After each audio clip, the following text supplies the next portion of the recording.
Welcome to the world of the Consortium, which uses nanotech implants to turn people into hyperlogical beings. The young woman recorder is one of these. She's assigned with her neural implant to high-tech record keeping. But when she's cut off from that technology, can she rediscover humanity before the Consortium discovers her? That's the plot of Recorder by Cathy McCrumb, whose sequel Aberration releases this month. And today, Cathy arrives in the Lorehaven studio to explore these heavy questions with a light touch.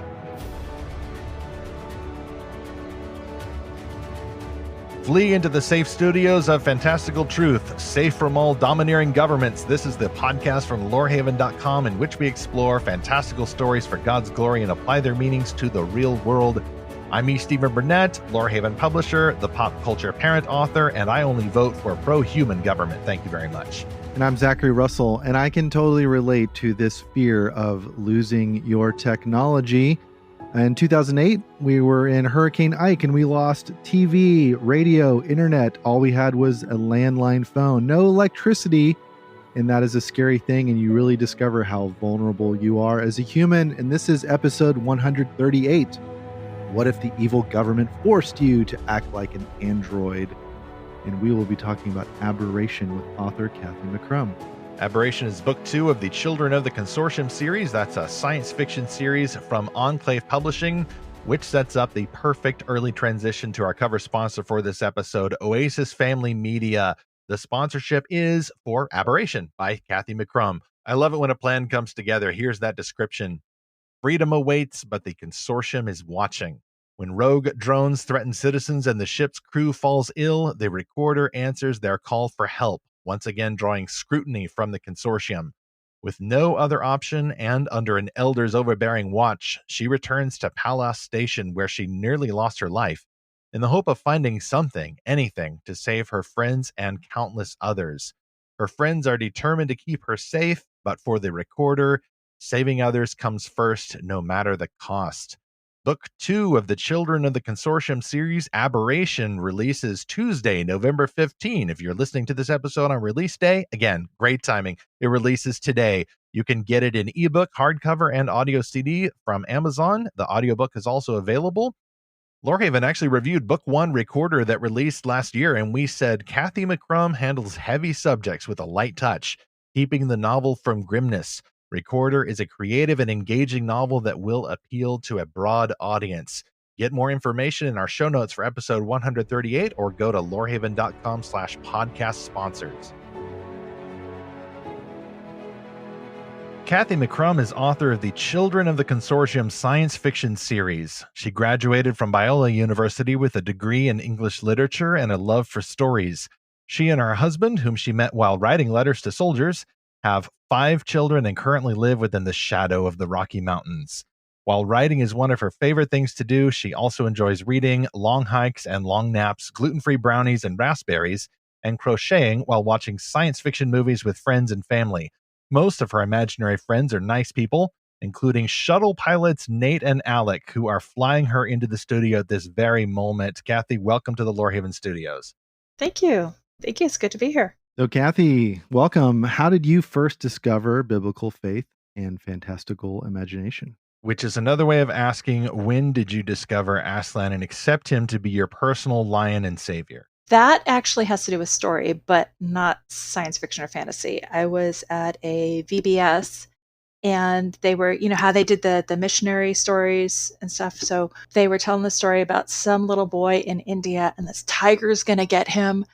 And then he, didn't get eaten by the tiger. And that convinced me. I was probably 5, so that's the logic that goes with that.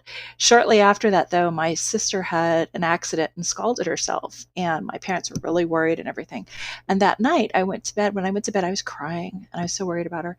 And I just prayed that Jesus would heal her. Next morning, not a red mark, not a blister, nothing. Completely, her skin was completely, fine. And that just clinched it. And since then, God's showed up in so many different ways that it's really, he's always in the background. He's always there. I always know. Sometimes I forget and allow my fears and concerns to take over. But it was through that when I was in grade school, I discovered the Narnia books. My dad was reading them out loud. Oh, And then I nice. stole them all. And then he couldn't read them out loud because I stole them all and I read them under my covers with a flashlight. And proceeded to write a bunch of, third grade level fan fictions of Narnia, and then discovered The Hobbit. And then that was over. It's just The Hobbit from then on. Can you remember your first introduction to science fiction? Probably Star Blazers. Do you guys remember that? Oh, I what don't is think Star I've ever seen Blazers? that. No. It's a I guess Japanese anime, and they have to save the world, and so I was hooked. And my dad sometimes I'd give him an update every night about what happened, and I won't ruin it for everything, but yeah. So watched it recently. They've done a reboot. It's pretty cool, but not necessarily something I'm really comfortable with my youngest watching. And then Star Wars. So it says, just a quick look up, it's an English adaptation of its Japanese counterpart, Space Battleship Yamato. So, Stephen, Yes. this is your department. Does this sound familiar to you? Not a bit. It's strange, of the many anime, well, the few anime truly that my wife and I have enjoyed, science fiction mostly eludes us, except for some sci-fi influences in other anime series. Although when we are browsing on Crunchyroll, which is one of the few streaming subscriptions that we've actually kept at present, because it doesn't seem to have been taken over by the enemy, we see a lot of science fiction stuff that just for some reason we keep passing by. I don't know why. We tend to go for more of the fantasy anime. I do note, Cathy, about your backstory that before you got to meet the lion, capital L, you actually met a tiger, which that's interesting. You put a spin on the usual Christian author testimony there. But I like to point out that for any skeptic out there listening who thinks that Cathy was scared into the kingdom by some kind of threat, some kind of health, wealth, and prosperity thing, Cathy, it's obvious to me that your faith has proven genuine and you've not been eaten by any tigers at this time, No, correct? no tigers so far. Okay. So she And must have the gift. She has the faith. yeah, it was more a matter of like, wow, God was there for that kid. He can be there for me too. And then right after that with my sister. So you did see a healing, which is great when God does override the natural law to do that. It's almost, one could say, fantastical. And I don't know exactly my thoughts on whether we can engineer God to do that kind of thing, but I do believe that he does do that, and which is one reason why I love fantasy so much. And yet I also like healing through science. So we've got a place here at Lorehaven for both fantasy fandom and science fiction fandom. You seem to have discovered both genres growing up, and yet also biblical faith preceding both of these. So I'm curious then, moving into chapter one of our discussion here, and as you were moving from being a fan to being a creator of these stories, what ideas and images formed your story world for the Children of the Consortium series, starting with Recorder last year, and now with book 2, Aberration, just coming out? Well, I've always wanted to write. I've always written things, sometimes just jotting them down. And about 25 years ago, I was driving home from work and a sentence popped into my head. And I recited it to myself the whole way home because I was afraid I'd forget it. And that is now the beginning of Kylie's chapter in Recorder. I stopped writing when my kids were growing up. And I was too busy. I didn't have time to do it. And someone challenged me, just write, you have 5 minutes. Write 5 minutes. Do it. I'm like, fine. It's like got my dander up and fine, I'll do that. But the thing that a lot of things in Recorder came from discussions that I had with friends about news and the worth of a human being independent of what they can or cannot achieve. There's so many people who have a lot to give, but they give in a different way and a different section and a different type of feedback. Moving it from that, I think I had this dream and I woke up and I wrote the dream down, and one of my friends, I shared the first paragraphs. It's what's now chapter 2 of Recorder. I shared the first paragraphs with her and she's like, well, where's the rest of it? So I set out to write a 15,000 word story, kind of overshot that just a tad, but it was the beauty of nature and how God speaks to us through that, which is very odd because, of course, most of the books take place inside a human-made environment. But the fact that God's there, we can't always see what he's doing, but he's always He's always there. He's never leaving us alone. And everything that we perceive as bad, everything that, whether it's good or bad, all those things can work together for good. All those things can be used to strengthen hope, to strengthen faith.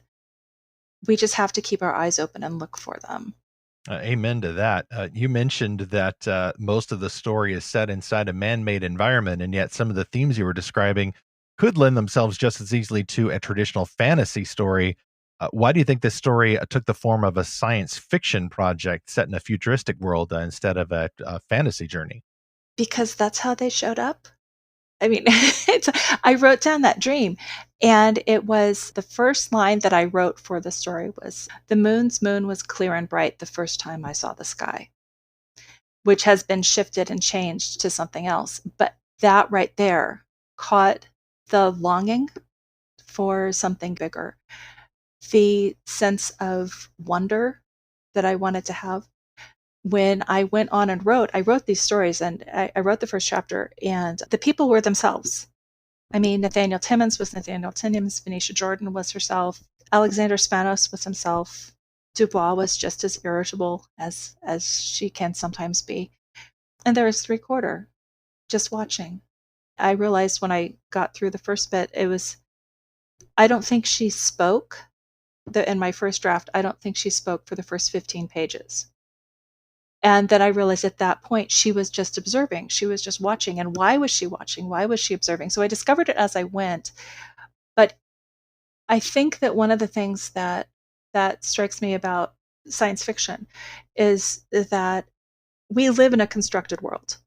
Yes, there's nature. Yes, there's beauty. Yes, we can see the sky. But most of us do spend our time in a room, on a phone, on a computer, at least here in North America. Most of us live in an artificial environment. But that artificial environment is very real, and it also has those seeds of hope and the prospect of beauty. Yeah, I was going to ask you, is there a particular technology that you're fascinated by that you think is an expression of the glory of God in some way? Obviously, a little more indirect since it would be a creation of man rather than just a direct creation of God.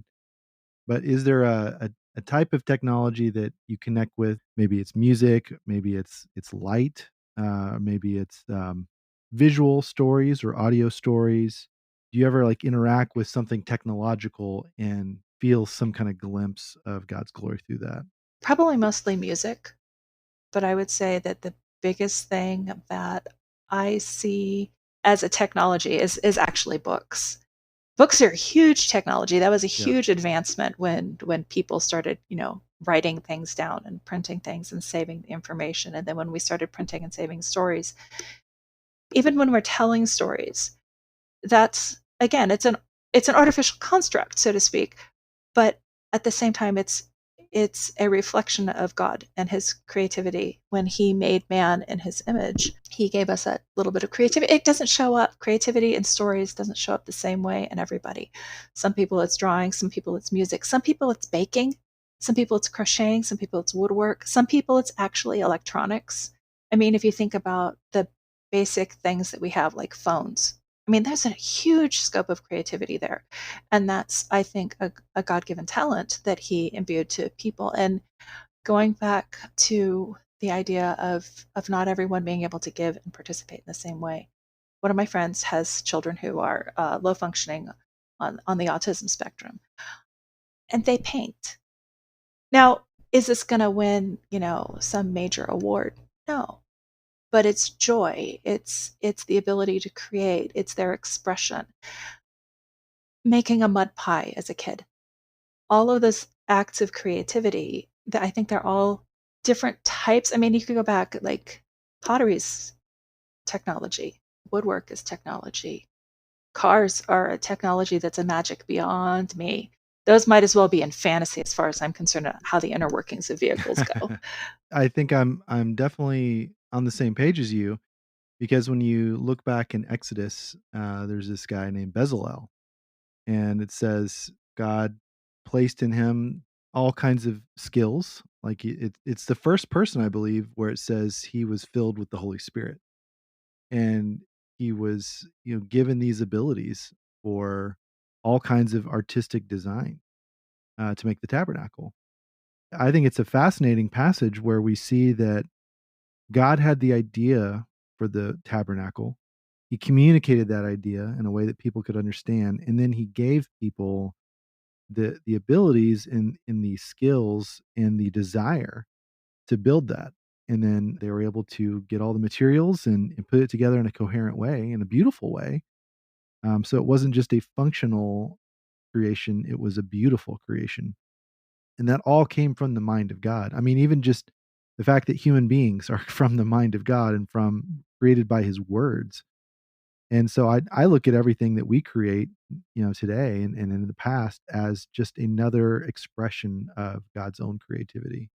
Speaking of God's creativity, another creative gift that our God has given us is feats of athleticism, which perfectly sets up our second sponsor for this episode, Mountain Brook Fire with The Chase by Bradley Cathy. Coincidentally enough, he is our next guest on the other side of the Thanksgiving break. You can look forward to hearing from him on Tuesday, November 29. This novel starts with win the chase, be the hero, or die trying. Every year, the 12 alliances of the World Coalition gather to compete in the chase. The prize? A chance to pass exactly one new law. Willis and Perrin are opposites. One is a pedigreed top trainee, the other a struggling leader on a team set up for failure. But when a racer from the outside world upends everything they knew, Willis and Perrin find themselves racing together with the peaceful World Coalition hot on their tail. Visit the links in the show notes to find your copy of The Chase by Bradley Cathy. It's available in ebook and paperback at Amazon. There's some other bookstore links you can find there in our show notes for episode 138, or go to our lorehaven.com/podcast sponsors page. So whether it's a new dystopian story like a Bradley Cathy, or for that matter, the dystopian overlapping Children of the Consortium series, people have been exploring these abuses of science, these abuses of gifts from athleticism to technology. And Cathy, there are plenty of themes like that in both Recorder and Aberration, and then presumably book 3 as well, which we will ask about in just a moment here. Second question then, how does your story explore these themes of dystopian doom, where you've got this future government, this future movement that is kind of using people in ways that seem to weaken the idea of human flourishing? You've got this implant going on, you've got this neural interlink for Recorder. How does your story explore these themes of dystopia? I think one of the biggest things about dystopia is that it's at someone else's expense.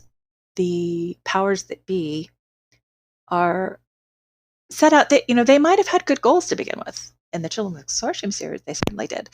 They were creating utopia. They were creating a place that would be safe and wouldn't have religious interference. They even have a ban on cursing. So So it's good and wholesome. Okay. it's a good and wholesome place. And they're trying to create a place where society is safe. But when they're creating the place that society is safe, they're overrunning other people's, I'll use the term rights. I don't feel like that's quite the right term, but loosely interpreted, they're not aware of the value of the people that they're running over. So the people that are members of the consortium, you have the novices, the recorders, the elders, the eldest, they were all rejected by society. And rather than being thrown away, they're being useful. They're helping. They're serving society at the cost of their own individuality, at the cost of freedom, and nobody notices. It's just the way things are. So you just keep going with the way things are, and you don't question it. One of the reasons that people are probably fascinated with dystopias, and we have so many of them, is because we see these little inclinations in any society, whether it's feudal Europe, monarchy, or some vast regime somewhere. But there's these little elements where we don't care about the other people. And even if we don't say specifically these are the problems, even if we don't parse it quite that way, we know intuitively, we know that that's not quite right. And I think this goes back to that bit that Paul wrote in Romans about, we know God puts a little bit of that in our hearts so that we can figure that out, and just doesn't set right. If you go way back to the Epic of Gilgamesh, the people that were there, Gilgamesh's citizens, they didn't like what he was doing. What he was doing was wrong. And so they cried out for help.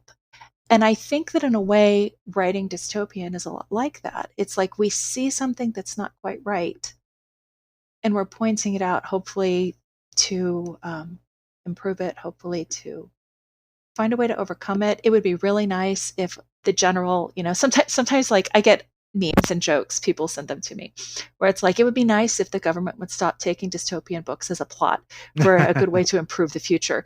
Right. 1984 was not an instruction manual. Exactly. So I think that that's a big part of it. For my book, I think a lot of it is just the fact that we forget the value of each individual person. We forget, I don't agree with them, or I don't like that, or they're not able to do this, or I don't like their philosophy. And it becomes a way of putting someone in a box and saying other, instead of looking at the people and saying we, especially as Christians. We can't sit here and say them, when the reason that we're here is to be light for the world, and that's light for each other and light for people who haven't yet found God, haven't yet discovered the lion, so to speak. Yeah, I really like that approach, Cathy, that you're taking a very personal approach to dystopia and how it forms. It forms in every person's heart that ignores the plight of others that are getting crushed by society, or even just by the taking people for granted, just the personal interactions. That's a very bottom up approach, I guess you could say, to dystopia. I tend to think from the top down of like, what kind of government would oppress people, or what kind of system or corptocracy would create a totalitarian system. But last year I read this book by J.R.R. called Live Not by Lies, and he talks about a coming system of soft totalitarianism, that it's a totalitarian system that you may not see coming, and that it kind of sneaks up on you. Ever since I've read that, I've thought about that tyranny can take a lot of forms, and it can come in through ways that are kind of dressed up nice. People in recent years have made a big fuss about how, we've talked about technology, but when we look at how the technology is mass produced. So I like that your approach is coming at it from this other angle of just looking at, how does a tyranny keep going? Well, it's because every person just ignores it. And like how you said, that's just the way things are. And I think that's such a scary statement, because I think we can all relate to that. We've all said that to ourselves, like, oh, well, why is this happening? Or why is it that way? Well, that's just how it always is. That's just how the world is. And we sort of accept those things as commonplace, when that's not how the world should be, or that society should be.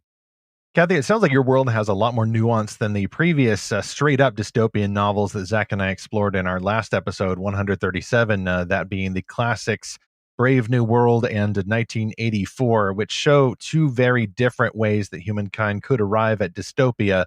The more fake utopianism of Aldous Huxley in Brave New World, or the straight up fascist boot stamping on the human face version that is Big Brother from George Orwell's 1984.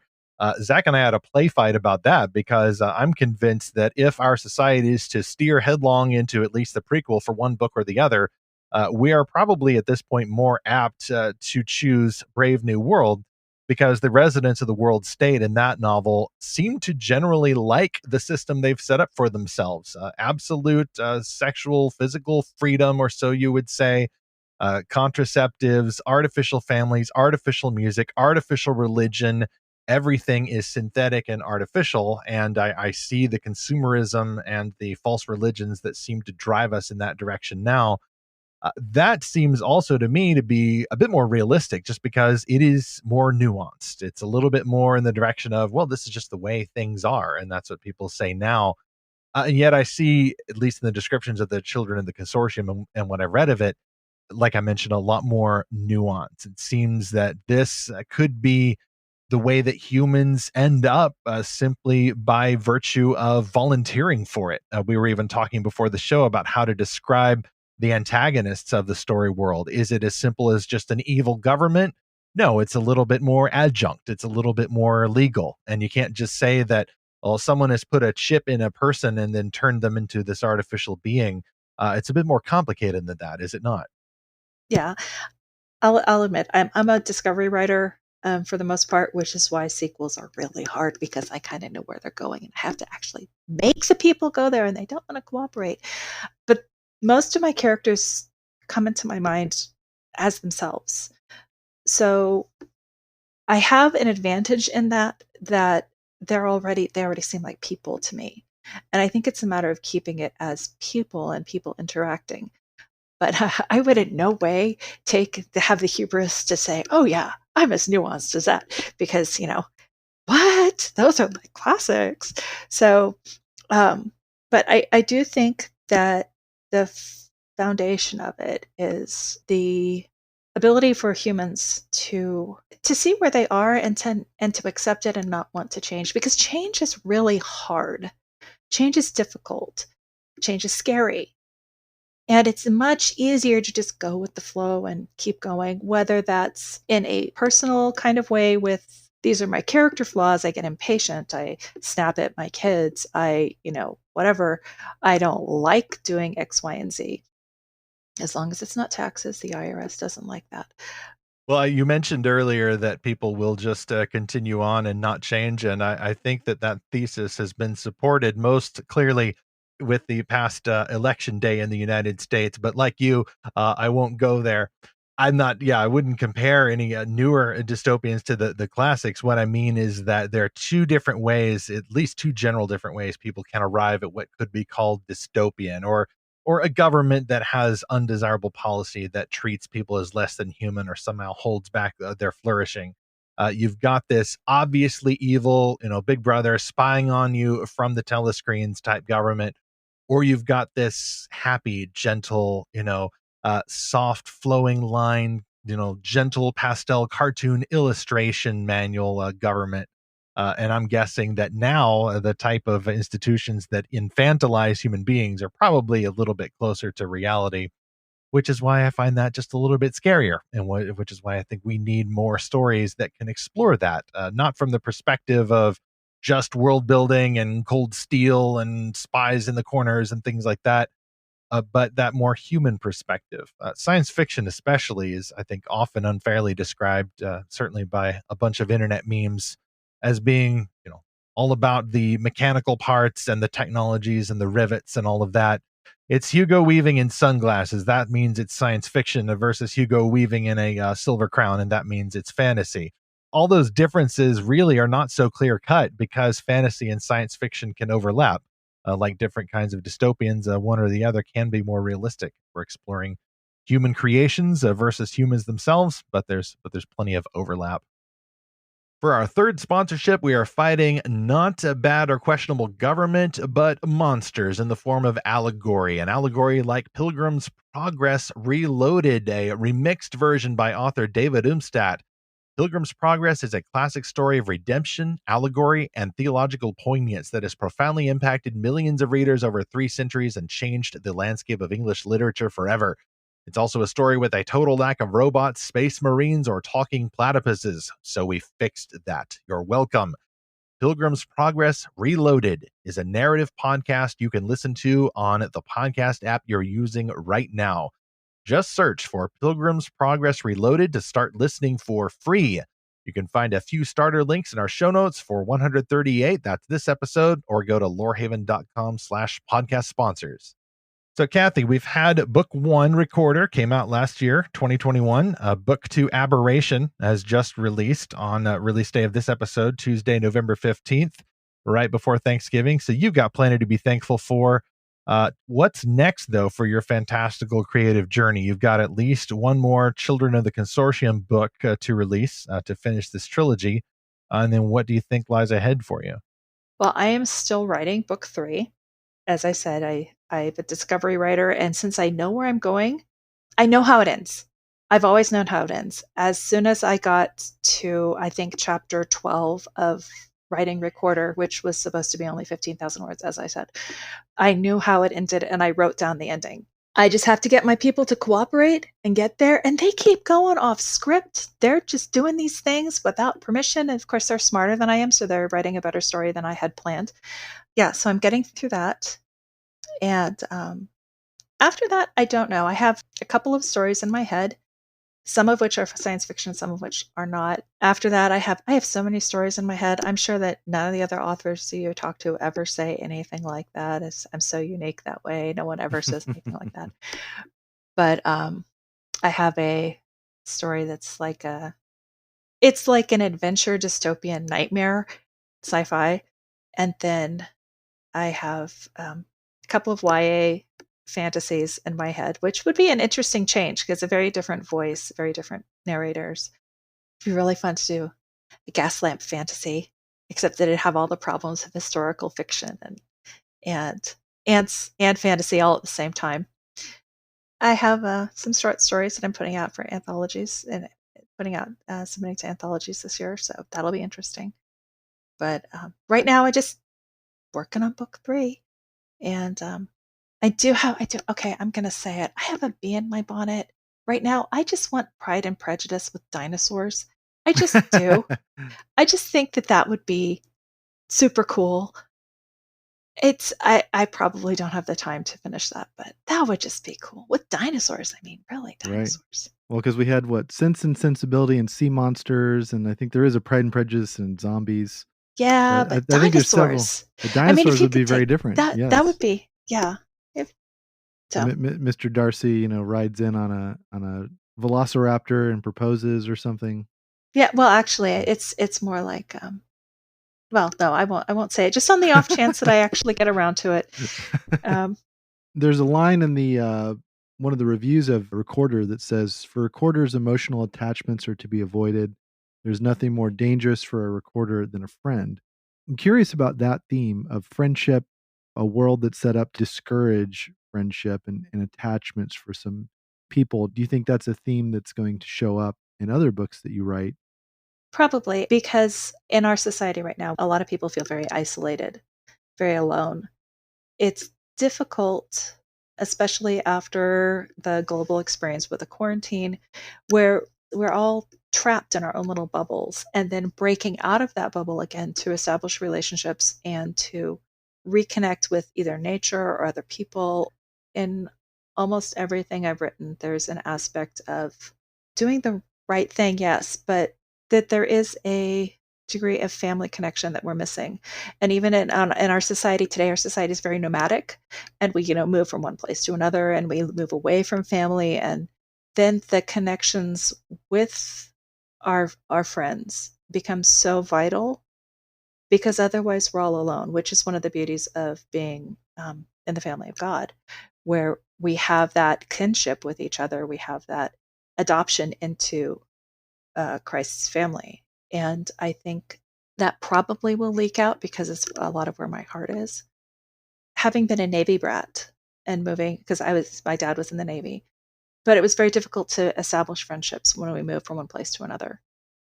And so that tight binding of finding someone with whom you can connect, to throw a non-spec reference in, Anne Shirley and Diana Barry from Anne of Green Gables, there are friends that stick closer to a brother, and not just the Holy Spirit and Jesus, but like he leaves us here in family and community for a reason.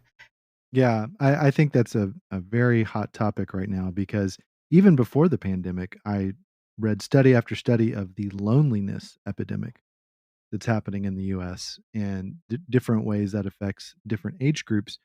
But it's a health crisis. It's not Yes. just, oh, people are lonely and they're sad. It is seriously detrimental to people's health. They found that men without close friendships die much younger than other men. So it's very crucial for your physical health as well as your mental health, which, now there's a big focus too on mental health. And so I think that's going to be a theme that really resonates with a lot of readers because whether or not we can picture ourselves in a cybernetic nanotech dystopia. I think we can all picture ourselves in a interpersonal dystopia where, as that review said, it's dangerous to have friends and it's discouraged and you're kept away from people.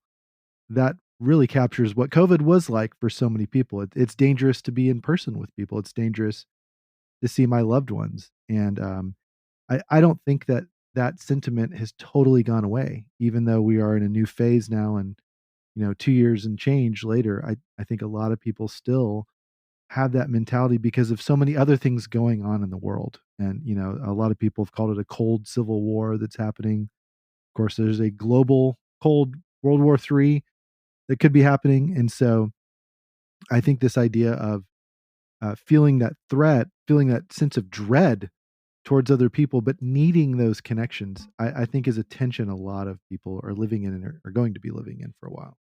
I'll second that. It may be dangerous temporarily to be in close contact with other people, but it's a trade off. How much more dangerous is it not to be in close contact with other people? God has made us to need one another. He said in the Garden of Eden, it is not good for man to be alone. Therefore, he made him a helper fitting for Adam. They have kids, they fill the earth and steward its resources like they're supposed to. Zach, you even mentioned Bezalel earlier. Art and creative gifts are one way that God gifts to us to help build that community.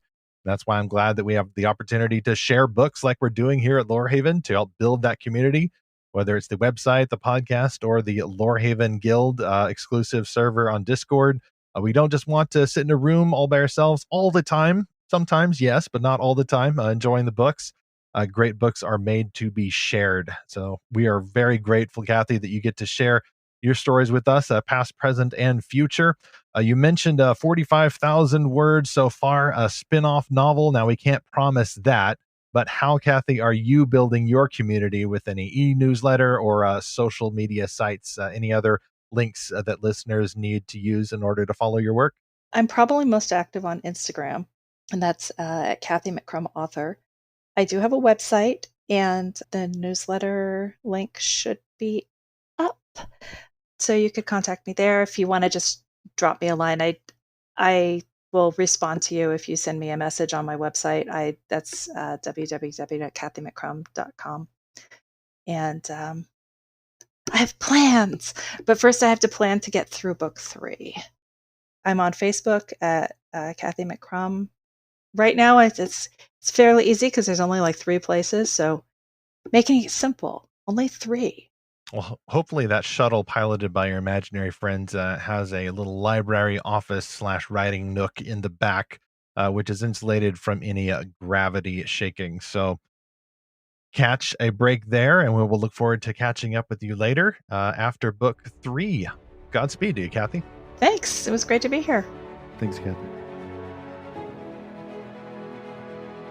Stephen, I love how Cathy talked about the root of dystopia being the idea of, well, that's just the way things are, and how dystopia really settles into the heart of every person that continues it forward. And so I think it's a neat way of exploring dystopia, not just a big system, but how it works on an individual functional level. And I would like to know from you, our listener, what are some other dystopias that have this sort of different angle to them? So you can send us a note to podcast@lorehaven.com or comment to us on Facebook, Instagram, and Twitter. And I'd like to go ahead and read some comments from our previous episode 137 about Brave New World in 1984, which are those more top-down kind of dystopias.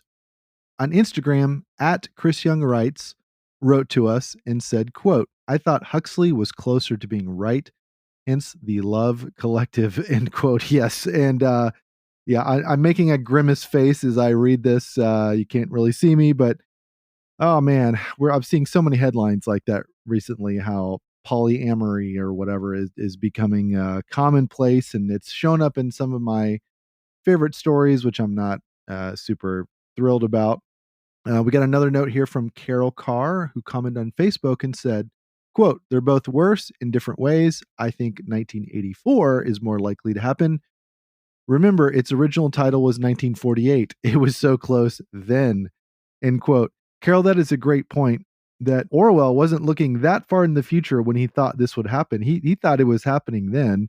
And man, how things have changed and gotten very, very close to this fictional reality. And yes, I'm. If you listen to our last episode, you know that I am more privy to think that we are living in 1984. Stephen thinks we're closer to Brave New World. Yes, it is probably a fusion of either one, but I think in all the tech terms, I'm very deep into all that and how technology is being used to enslave us all.